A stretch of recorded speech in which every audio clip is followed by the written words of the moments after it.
Hi guys, Delicious Delights here, back with... I'm just gonna start over. Hi guys, Delicious Delights here, back with another video, and I want to first of all thank you because I just reached 500 subs, and that's not a lot to a lot of people, especially in this community. There's like people with thousands, hundred thousands, millions, but 500, I'm so happy. I'm so happy that 500 of you want to watch me.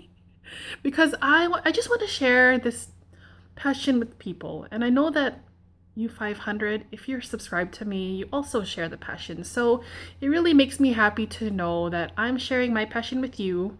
And in turn, you're sharing the passion with me. And we can just go back and forth and like bounce ideas off of each other. Even though if you don't interact with me, like I feel you guys. Thank you so much for subbing to me, and I just really appreciate it. So today I have a video. I will be doing a question quickly from the Smelly Jar, but also I do want to talk about a new fragrance that I've been wanting to try for a long time, and it is Creed Royal Princess Oud.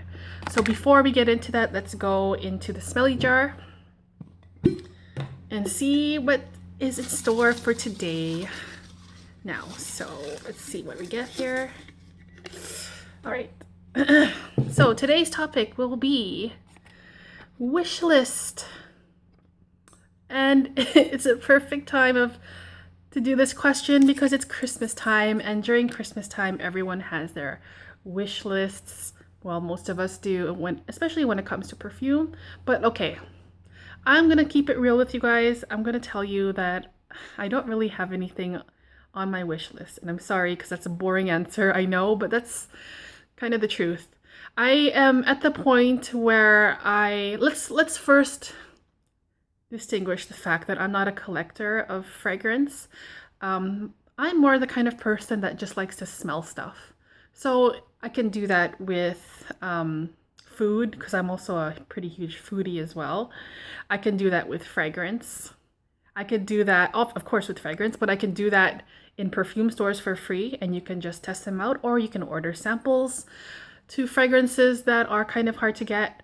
And so I don't really feel like I need to own the bottle of everything that I own. And I'm not knocking collectors, because I respect everyone in this community, whether you're a collector or not, whether you like to spend all your money on fragrance, that's your thing, that's your choice. Like, who am I to judge you for that? But I'm just saying, for me, I don't really have anything on my wish list. I will say that there are a few that I have been testing for quite a while, that I have been kind of bouncing back and forth of whether I should get a full bottle or not. But when I'm having doubts like that, I think it's better to wait a little and then decide whether I want to get the bottle, because first of all, I have so many samples. I have so many decants. I don't have the biggest collection, but I think that compared to like the average person, my collection would be kind of ridiculously big for what's useful to me. I have been in the process this past year, actually, of seriously downsizing my collection into something more manageable, into something where I know that that it needs to be in my collection, and they have to be like my top 10 or 15. Right now I have 15 or 16 or 17, but I'm gonna try to keep it under 15. Ideally, I would like to have 10, like my top 10 that I'm gonna be wearing forever, like my perfect top 10, if that even exists.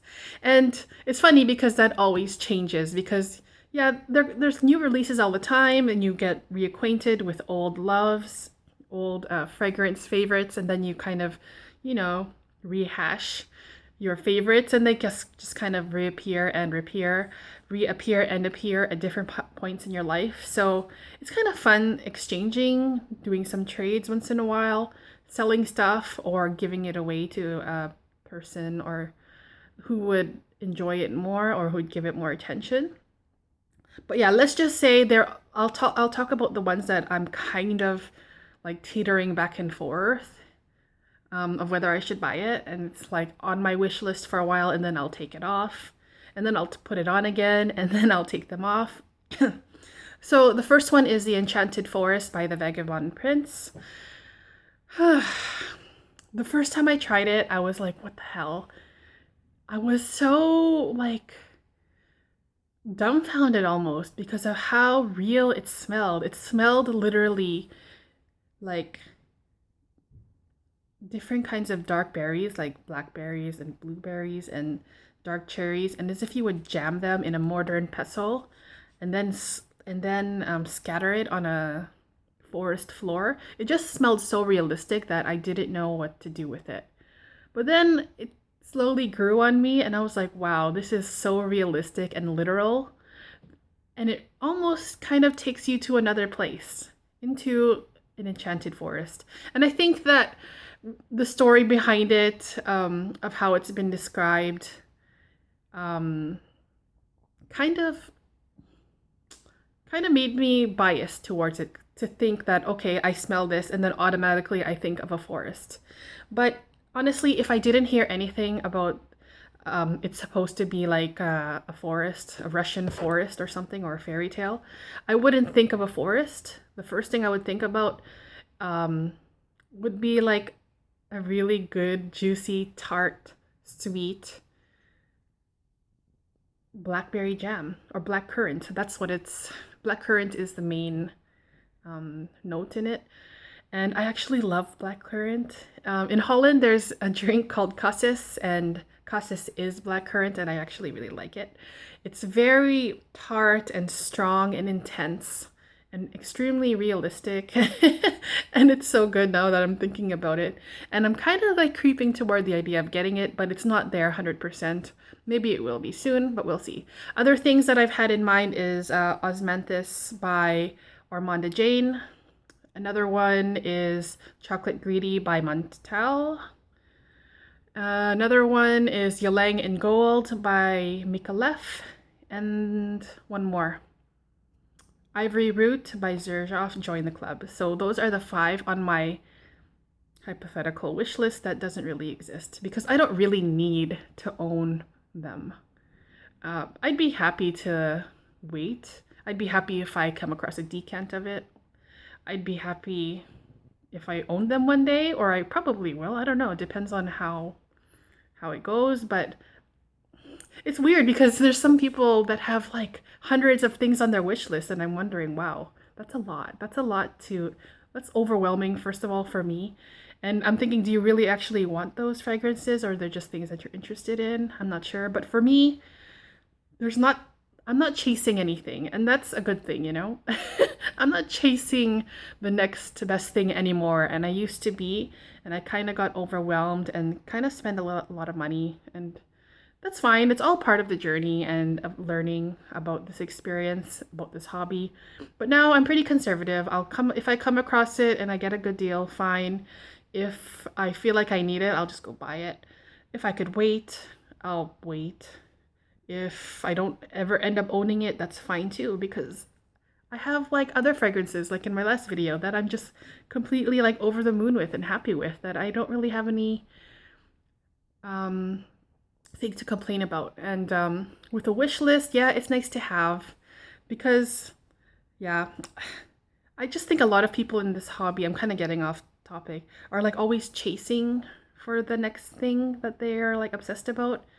And then they'll go ahead and then they'll buy it, or they'll save their money or whatever, and then they'll buy it, and then they'll be chasing after another thing, and then it just keeps like going on and on forever, kind of like a never-ending process. And then the next thing they know, they have like almost 1,000 fragrances, and it's kind of, for me, that's not really what I want. I want a collection that I actually use a lot on a daily basis. Things that are versatile and suited for every occasion. But hey, that's just me. If you have your own system, like, I'm happy for you. I'm just happy that we're sharing this hobby together, and that's cheesy, but I am. So, Creed, Royal Princess Oud. So, I'm not gonna lie, I did briefly try it in the shop. And let me just spray it on for you. And I'm gonna just say this because I don't give a fuck. This is the biggest disappointment of a fragrance, like, ever, because it says oud on it. So I have quite a lot of experience with oud, and I know what oud should smell like. But this is like not even funny. This doesn't smell like oud. In the first spray, in the opening, I'm getting like a citrus vetiver. No oud in sight, no oud whatsoever. Yeah, a citrusy vetiver. I think there's some fruits in there as well. So how are you going to label a fragrance oud when there's no oud in it? And when I did try it in the shop, I was talking to the SA for a little while, and I'm like, "Are you sure you gave me the right bottle to test?" He's like, "Yeah." And I'm like, "Where's the oud?" He's like, "Yeah, that's a good question." And basically he told me that there is no oud in this fragrance. So I'm like, what the hell? Why would you call it oud if there's no oud? Like, I understand where there are some fragrances like Kilian, for example, like they use different ingredients to make an accord of oud, so it kind of smells like oud, and then you can understand, fine, that smells like oud, whatever. This does not smell like oud whatsoever. The opening is a very green, citrusy, I think there's some vetiver. I have no idea what the notes are, by the way. And very generic, extremely generic scent. And so it stays like this for a while. I have been testing this a little bit, not so much, but I'm just giving you my first impressions about it. No oud in sight, no oud whatsoever. But later on, let's say 2 or 3 hours, 4 hours, let me just say that I get it. And I get now why you're calling it oud. It's kind of like, you know how Royal Oud from Creed, it doesn't smell like the pungent, stinky oud that you'd expect from other oud fragrances. It's kind of like a very toned down, clean, crisp, fresh kind of oud. I tried it a while ago and I did like it. I'm not gonna lie, I did like it. But I get it. It's like kind of camouflaging oud in a different way. In the typically Creed way, you know, kind of fresh, kind of clean, and kind of like just well put together. But this one, in the dry down, I do get some kind of, how do I explain it? In the dry down, I do get a kind of like a something odd that doesn't fit in with the notes. I'm assuming that this is what they're trying to portray as oud, because it has that kind of little bit of rubberiness, rubber smell, burnt rubber, kind of stinky, actually. And but they twisted it and made it kind of feminine, like extremely, like it's kind of like taking oud and like extracting all of the good things that oud is, and like you're left with like the most flattest kind of boring, flat, simple oud, which is to me that kind of rubbery, slight tinge of BO. So imagine that kind of oud, just flat and no character and no fun and it doesn't gauge any interest. And then they like threw it on top. I think I just spit, sorry. And then they try to mask that oud into something that's a little bit more feminine. And what I mean by that is you can smell a little bit of the citrus and fruits and flowers. And I'm not sure what's exactly in here, but it's like calling a pizza a hamburger. There's like completely different things. It's like there's meat on both, but they're two completely different dishes. And that's what I get from this fragrance, Princess Oud, Royal Princess Oud. It's like false advertising, I think. Like if you're gonna go for oud, just go for oud. Why do you have to like, you know, mess with it so much into something that's so unlike oud that you confuse people into thinking it's oud, and you're like, it's just playing games in my brain, and I don't think that's cool. I think that if you're gonna wear oud, just wear oud. If you wanna tone it down, that's fine, but don't tone it down so much that you can't even notice oud in it anymore.